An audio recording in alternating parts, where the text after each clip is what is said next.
Welcome to the Face of Pro-Life. We're going to have a very interesting and exciting show to discuss tonight about the personhood of the unborn, something that will play a role in the future decisions of the U.S. Supreme Court.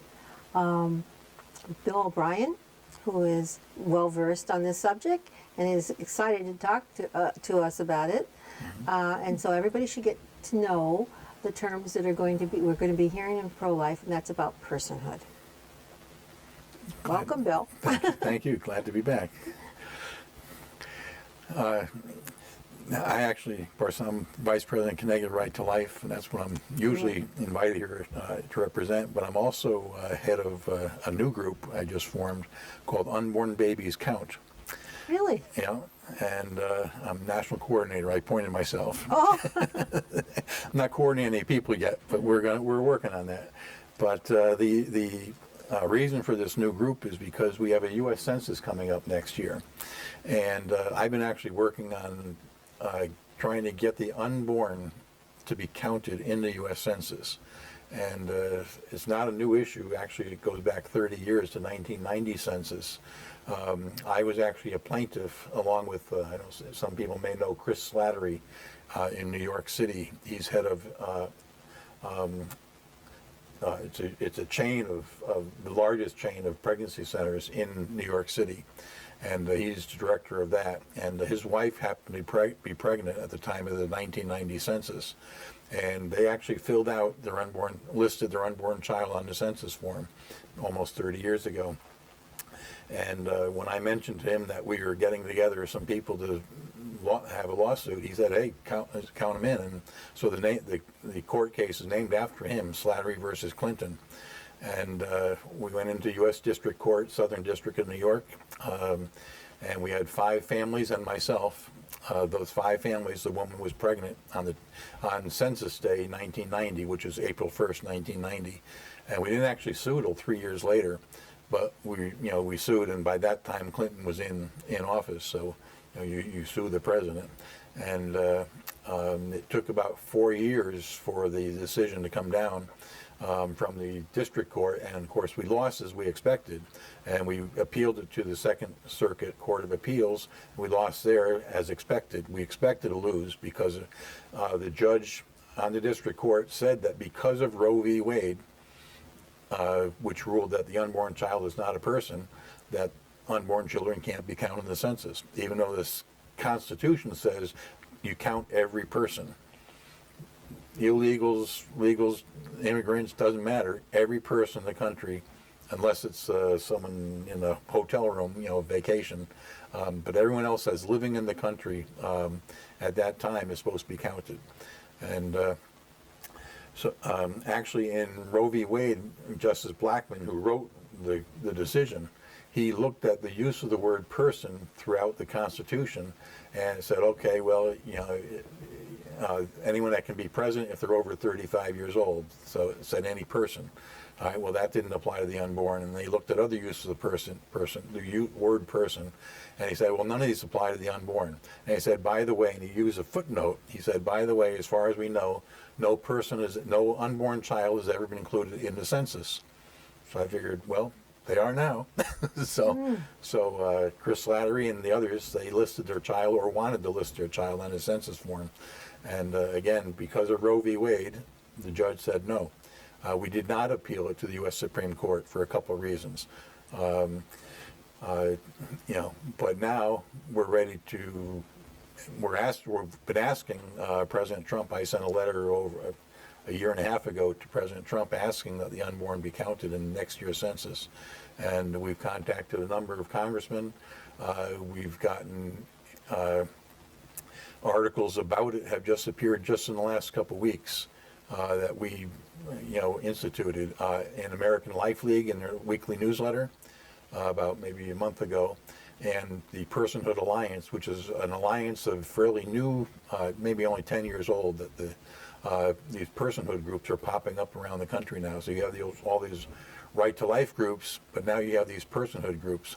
There's a few that are both, like Pro-Life Wisconsin and American Life League. but they're now in maybe a third of the states, and they're all pushing for personhood. And they put my article up on their website and then mailed it out to all of their membership. So we're getting some traction now, but we have only a year to go less than a year to go before Census Day. So, what was the actual complete title? Would that make a great bumper sticker? Unborn babies count? Yes, That's the name of our unborn group. babies count. Yeah. Hey, that would make a great bumper sticker. Right. I think that one through. Have them all over the place. Yeah. Yeah. Well, after we lost in U.S. District Court, back in 1996 or 7, we had a Yale law student actually took a look at the judge's decision, and he ripped it apart. He just tore it apart, piece by piece. Unfortunately, we weren't able to get that into our appeal, and that's part of the reason why we didn't go to the Supreme Court, because I felt this was such a good rebuttal to her decision that I didn't want to go to the court without having it as part of the record, and it was too late to have it as part of the record. But we've got it now, and basically that's what he said, was that it's not only that, of course, the purpose of the census is to count how many people there are, and then you divide that up, you divide the population up among all the U.S. House of Representative seats. So if Texas has a big jump in population and New York loses people, then one of the congressional seats transfers from New York to Texas. That's exactly what's been happening. And then once you've got the apportionment of the U.S. House of Representatives, then you take the count in each state, and then you divide up, like Connecticut now has 5, used to have 6 congressional seats, now it only has 5 because population declined. And but then they had to draw new lines for those 5 instead of 6 congressional districts. And again, it's based on population. So, and it can be one person could make the difference between, New York losing a seat and Texas gaining a seat. So it's that close a count. It could be. So when you have an influx of immigration, whether it's legal or illegal, Right. Exactly. how does that change the dynamics of the congressional district? In other words, this is being debated right now in court about Trump wanting people to be designated as U.S. citizens versus just being in the country. Right. So how is that going to play out? Well, they're going to be their illegals are going to be counted one way or the other. Whichever way. And by the time this program airs, we'll know which way the Supreme Court has ruled. But the question is only whether the citizenship question will be on the census or not. The personhood question is already on the census. So they're going to list every person, illegal or legal, in the country. The others, those that are, saying that they shouldn't have the question on there, are just concerned that that illegals may not want to fill out the census form if they have to say, I'm not a citizen. That's kind of projecting. That's that's an assumption. Right. And they don't seem to mind on food stamps and other stuff. I mean, when they go to qualify for other programs. Well, if it does depress the number of people filling out the forms, such in Texas, then Texas would get less representation than they might otherwise get. So it does affect. In other words, even if it's a U.S. citizen versus a non-U.S. citizen, it shifts the balance of power of So if you load up Texas with illegal aliens, illegal immigrants, they're going to be counted in the census next year.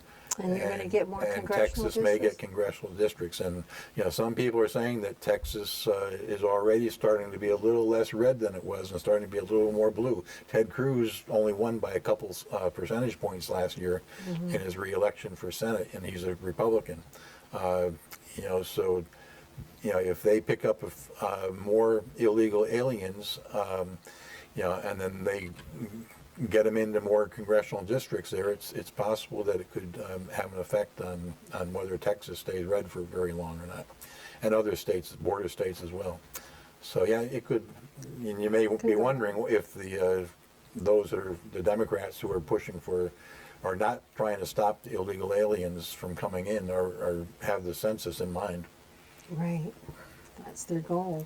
Well, they very much do have that in mind. That's why they're Yes, suing. they do. But as far as the unborn goes, it's a totally separate issue. Yes, it is. Totally. And you know, the states that have high fertility rates relative to other states that have lower fertility rates, those would be the ones that would benefit. And so it could be a whole different group of states than those that are affected by the illegal immigrants. Well, in Wikipedia, it was interesting that I noted that when I looked it up, of personhood, that it said the moment of conception. Right. Well, there is a thing called the Carnegie stages of development. And these Carnegie stages, I forget how many there are, I think maybe 36 or so. But there's stages of development starting at fertilization in human development. And any embryologist that's going to write a textbook, he's got to have that in there, or else, that's the standard science around the world, recognized by the science of embryology, and they stage 1A says that this is when life begins, the life of a new human being. And that's as soon as the sperm basically touches or starts to penetrate the egg. So that's the start of a new human being. And that's the science. So people that talk about the religion and philosophy and all the other things, Strictly science. this is scientific, and so that's the ground floor as far as science goes. And of course, we know legally in this country now, there are about 35 states that say that an unborn child that's killed, at least outside of an abortion, if a mother is attacked or domestic violence or just shot on the street, and her unborn child is killed, in at least 35 states, the perpetrator could have a homicide charge brought against them, even if the mother doesn't die. If the mother dies, then there could be 2 homicide charges against them, but certainly one if the unborn child dies. So legally, that's 35 states and the federal government. The Unborn Victims of Violence Act that passed Congress and was signed by President Bush, I think it was 2003 or so. That made it a federal crime across the country to kill an unborn child in a non-abortion situation. So if you can be a victim of homicide, then you must be a human being. And all human beings have always been considered a person as far as the Census Bureau goes, except for the case of slaves. In the U.S. Constitution, the way it was originally written, Article 1, Section 2, it said the Census Bureau must count every person in the country every 10 years for reapportion to Congress. However, slaves will only be counted as 3/5 of a person. So that legalized the slavery and set those people apart from all the other people. And of course, the Nazis did it with the Jews. They said they're, not human beings in the full sense. And so those are the only exceptions, except for the unborn. The unborn have not been counted either. And the 14th Amendment after the Civil War, that rewrote Article 1, Section 2, and the 14th Amendment in Section 2, it says every person must be counted, period. And so the black slaves are now free. They would be counted as a full person. And we're saying that the unborn should be counted as a full person as well. When you make exceptions for anybody, then you're looking for trouble, like for slaves and for Jews and we know, of course, 1/3 of all abortions cause the death of black babies, and right, we know 20 that, million killed so far out of. It's extraordinary. I mean, when you see those statistics, the scope of it is just overwhelming. The loss of life. It's a tremendous war Right. that's taken place. That's taken valuable human life away from, civilization. I mean, what could we have done? It's changed everything. Abortion has changed everything and destabilized the population completely. I actually think that even the practices in Germany actually allowed for them having so much immigration coming to the country because they didn't have a workforce anymore. Right.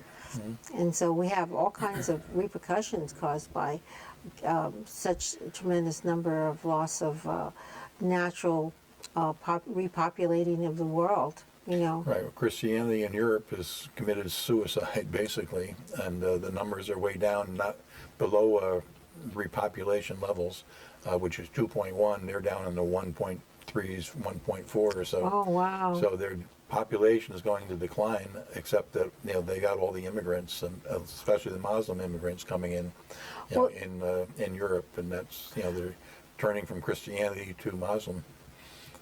It was foreseeable. It's a Yeah. it's a matter of math. Yeah. It wasn't. It's not a hard thing to figure out. Right. When 1 and 1 doesn't make 3 anymore. Right, and you know? Russia is paying people to have babies, and the United States would be losing. We're barely at repopulation level, and it's only because of immigrants here, That legal have or come- illegal, Right. that we're still gaining population. Right. Correct. And yet they target the vulnerable unborn. Right, we They're need- we need- wantonly killing them, even if they survive an abortion. We would wantonly kill them. Right, It doesn't make sense. It's almost like you're in an insane world. right.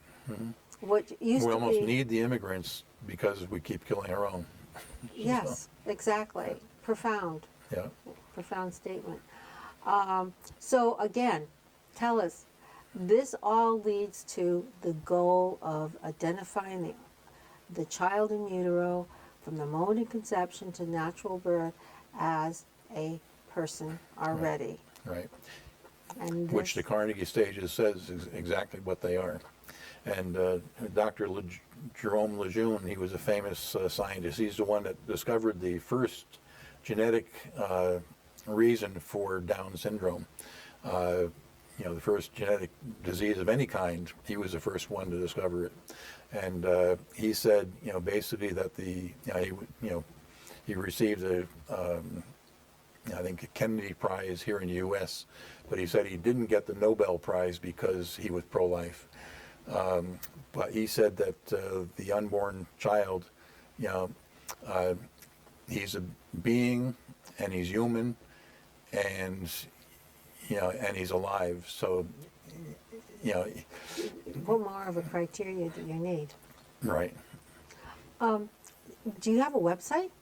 that We you're do gonna- unbornbabiescount.org.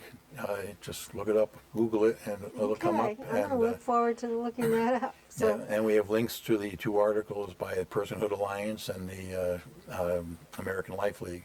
That's Judy Brown's group, which Connecticut Right to Life is affiliated with. And so yeah, the information's there, and we're promoting it as best we can through our web. And well, back to the March for Life, we handed out 1,000 flyers on the street oh, to the March for Life people. And I handed one to Dan Lipinski, the congressman, the only Democratic congressman from one of 3, I guess. Actually, he's from Illinois. And we recently had contact with Chris Smith, who's the co-chairman with Lipinski of the Pro-Life Caucus in the House. So we're working on it. so when are you going to get those bumper stickers out? So I can put Maybe one tomorrow. on my car. No time to waste. No, there isn't, So what else on the national scene would you like to discuss? I mean, Well, just along the line of personhood, the state of Louisiana actually recognizes unborn child as a person by statute. that's what do you call a point of argument in which, if it's challenged, could challenge the Supreme Court? That's one Roe more. versus Wade? The Georgia law that was just passed a month ago or so, they also say that within Georgia, the unborn children are considered part of their population. Now, they don't have their own census, and the U.S. government doesn't count them in the census, so I'm not sure how they're going to count them or include them, but that's now their new law, that they're part of the population there. So, we're gaining traction little by little. In the South. And then you've got frozen embryos. They're frozen at maybe the 7-day stage or so.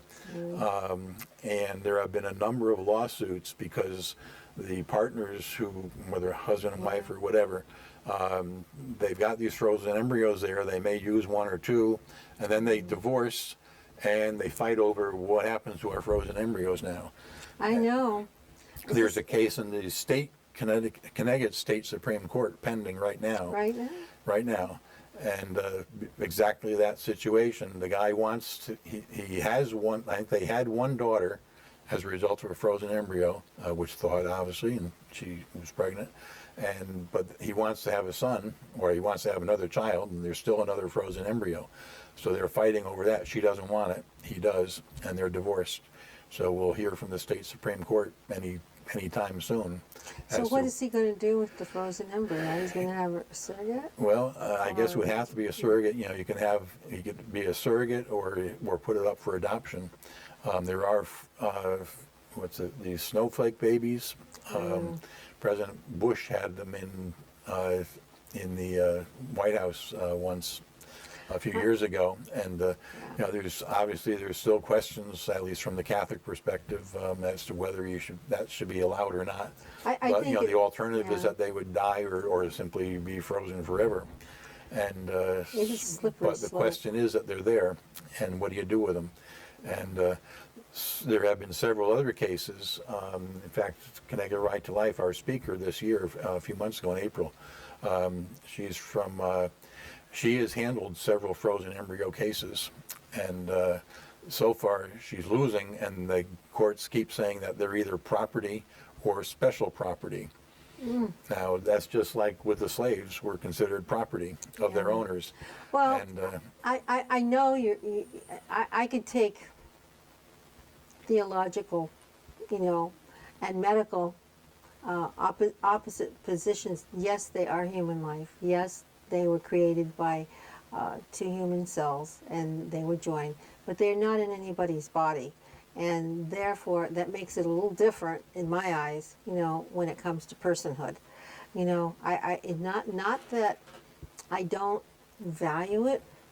I just simply think it's a slippery slope that we've placed ourselves in by having this type of a system, where you just keep creating the problem and the argument. And I value human life immensely, but it's almost like devaluing human life when you do that, and you just put them on a frozen. Right. Well, you're questioning in vitro fertilization and frozen embryos altogether. The practice, right. absolutely, right. Because this is where it leads us. This is where it takes us into this here thousands and thousands and thousands of embryos that don't have a home. And right. So are they they're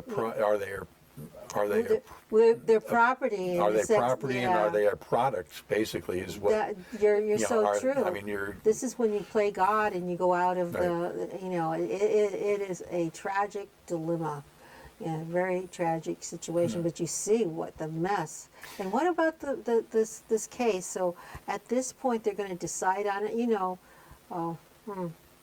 And it's actually the opposite of what most of these cases are. Usually the guy doesn't want the woman to keep the eggs that are in some cases. Nick Loeb, I don't know, some people know him as a famous actor on TV. He and his, wasn't his wife, but his partner, another Hollywood actress, they have frozen embryos, and then has since moved on and gotten married to someone else, but they still have frozen embryos. And Nick Loeb has actually moved to Louisiana, where I said, they're recognized as persons, and to go to the court in Louisiana to try to get custody of the frozen embryos. Another guy that wants custody of the frozen embryos. But you do see the mess that it creates. It's definitely a mess, yes. Anyway. But the one thing that's clear is that they are persons, according to the Carnegie's and science, and just as much as I'm an not embryo. Quite sure. I could differ on that, but we won't. We're friends, and we defend the unborn. But but I ethically, I see that we created terrible, difficult situation to get ourselves out of. Right, This and is go forever. there could be, an estimate of over 500,000 Yeah. frozen embryos in this country now. It could be over 1 million. No one knows because I know. no one's taken a census, and we need a census to find out. I buy your first argument, not the second one.